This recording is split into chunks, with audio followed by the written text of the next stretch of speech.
Assalamualaikum, berjumpa lagi dengan Pakcik SMY. Hari ni Pakcik nak buat kari pap jerawat.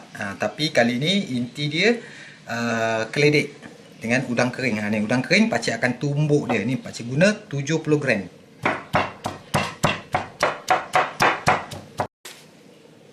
Okey, Pakcik menggunakan bawang besar 1 biji. Kita cincang bawang ni. Nak tumbuk pun boleh. Bawang putih 3 ulas. Kita cincang juga.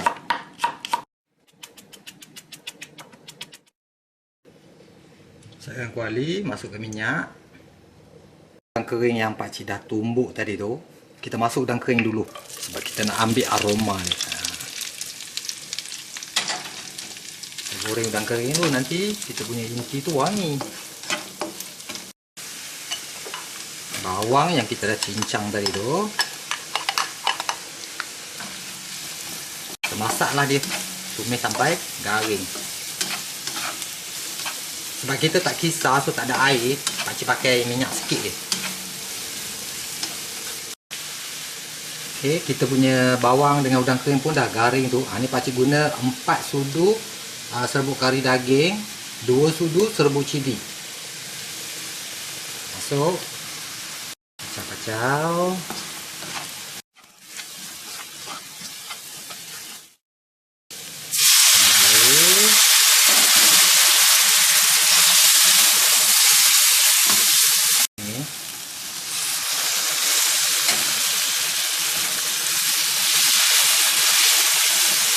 Okay, kita akan masak rempah ni sampai dia betul-betul masak lah, minyak dah naik. Okay, kita biarlah sampai dia pecah minyak, baru kita masukkan keledek nanti. Rempah Pakcik dah pecah minyak tu, nampak? Okay, kita kacau lagi. Dah boleh masuk keledek dah ni. Pakcik guna 650 gram keledek oreng.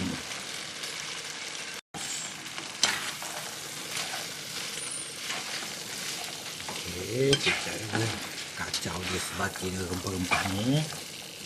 Kita tambah air.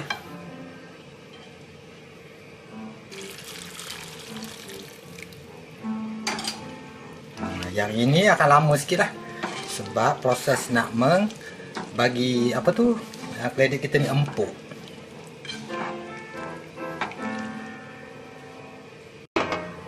Okey, kita biarkan dia sampai empuk. Kalau air kering nanti kita tambah lagi kalau keledek kita ni tak empuk. Terpulanglah nak empuk macam mana ya. Ni Pakcik lupa nak masuk tadi ni. Dah tutup sial ni. Kita buka balik. Pakcik guna 1 cube ayam ni. Nak guna perasa apa pun boleh, tak nak guna perasa pun boleh. Sebab tak ada ayam dia, kita pakai cube ayam je lah. Daun sup dengan daun bawang. Kita potonglah kecil-kecil ya. Keledek Pakcik pun dah hampir empuk, tapi belum empuk lagi lah, sikit-sikit. Okay, masa ni baru kita letak daun-daun. Daun kari sekali.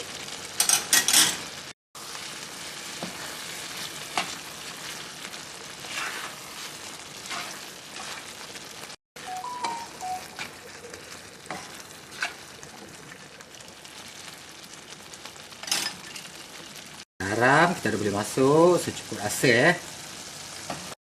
Gula secukup rasa. Selalunya inti-inti ni dia kena manis, inti kari pap. Kacau. Kita dah tak payah tutup dah lepas ni, sebab nak keringkan air dia, sebab keledek ni memang dah hampir empuk. Kita biar je sampai dia kering.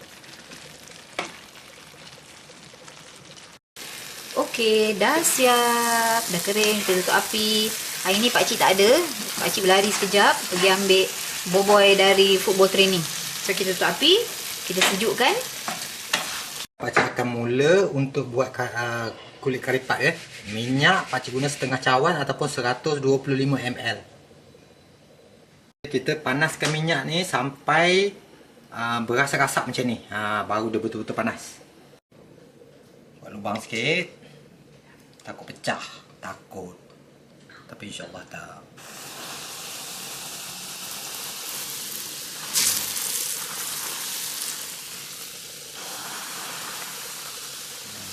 Jaga-jaga ni minyak ni panas. Jangan senduk lah. Tak cuma tangan kamu melupuk. Kacau-kacau dia sampai dia jadi macam sebut roti. Dia dah sejuk sikit ni, kita pakai tangan je.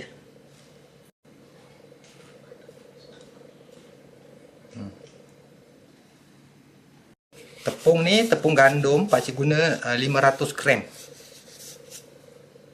Tambah dengan 2 sudu besar tepung beras. Okay, pakcik siapkan 1 sudu kecil garam. Lepas tu pakcik pakai air daripada mesin je. 200 ml air sejuk. Okay, resepi ni sangat senang Bahan pun tak banyak. Garam ni kita larutkan dulu dalam air sejuk ni. Dan resepi ni juga tidak melibatkan margarin. Pakcik tak pakai margarin. Anggarannya 200 ml ni. Kita tengok pada dough nanti macam mana. Masuk sikit-sikit. Okey, pakcik tambah air sikit je daripada 200 ml tadi, dalam 5 ml macam tu lah. Uli jangan lama dalam lebih kurang 10 minit je. Kalau uli lama kan jadi gebu. Ni, pakcik tak sampai 10 minit pun. Sebab dia dah elok, dah rata macam ni, dah lah tu. Nanti tak jadi jerawat kan. Kita rehatkan dia 10 minit. Setelah 10 minit kita dah boleh buat lah.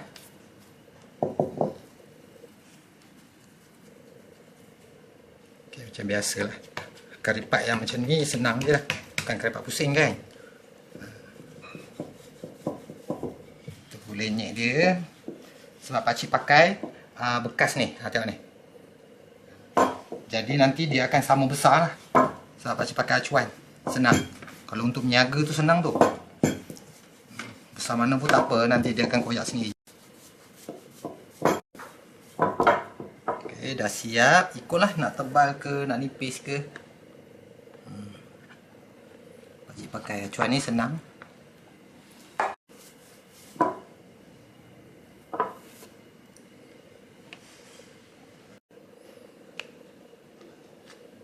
Okey, dah siap 5-5. Kita letak inti dia sekarang. Untuk buat karipat jerawat ni, isi dia tak boleh padat sangat sebab tu pakcik bukan kedekut. Kena letak sikit.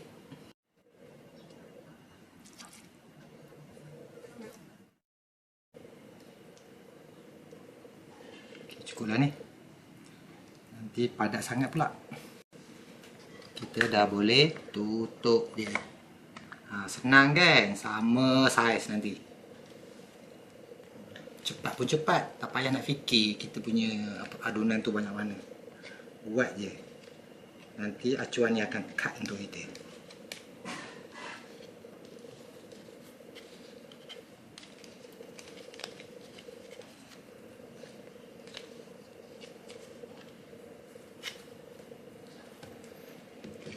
Adunan ni pun kita kena simpan tertutup, nanti dia kering.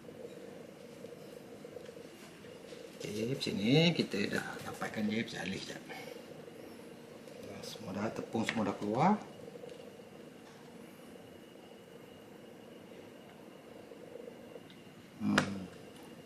Ya, kan senang, kan cepat. Dah itu. Okay, pakcik akan tambah klem lah. Tak bergantung klem dia. Sebab nanti terburai pula. Jadi kita kena klem lagi sekali. Macam biasalah pakcik punya karipat yang sebelum-sebelum ni klem dia macam tu lah.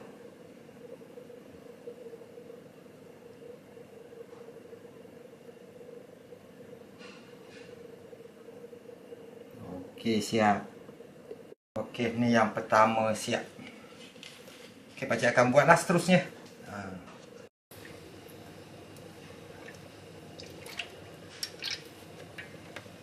Dia kari pak pakcik. Adunan tadi tu kita akan dapat 42. Lepas tu pula inti memang tak boleh nak buat lauk lah. Semua akan habis sekaligus. Cukup-cukup elok lah adunan dengan inti dia. Memang perfect. Habis. Semua habis. Pakcik dapat. Sekali lagi cerita 42 biji. Okay, sekarang ni kita akan goreng. Okey, minyak betul-betul kena panas. Jangan goreng banyak. Kita goreng 3 dulu. Terus kita balikkan dia. Kena pandai agak kat sini. Pandai adjust api. Selukan api sikit lah. Okay, kita balik-balikkan dia. Jangan lama sangat ni. Sebab nanti dia hitam.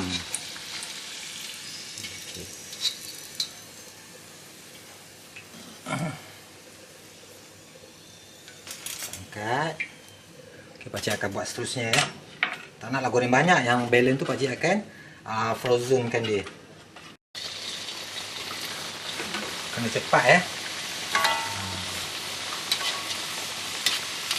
Dari dah menggerutu macam ni tu, balik slowkan api. Kita nak dapatkan menggerutu je.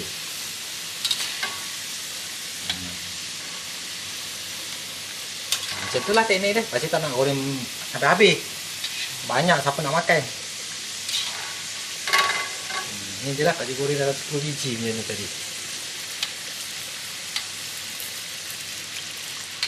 Ni pakcik dah kecilkan api balik. Nanti bila kita nak goreng yang seterusnya tu, kita kuatkan api balik.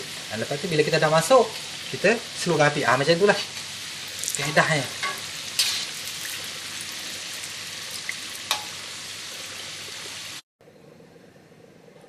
Okey, pakcik dah goreng banyak ni. Siaplah resepi simple daripada pakcik hari ni. Sangat senang ya. Kita tak pakai margarin. Kita pakai bahan yang sangat asas. Teknik goreng tu tadi pakcik dah tunjuk. Macam tu je lah resepi kali ni daripada pakcik. InsyaAllah kita akan berjumpa lagi di video-video pakcik yang seterusnya. Assalamualaikum.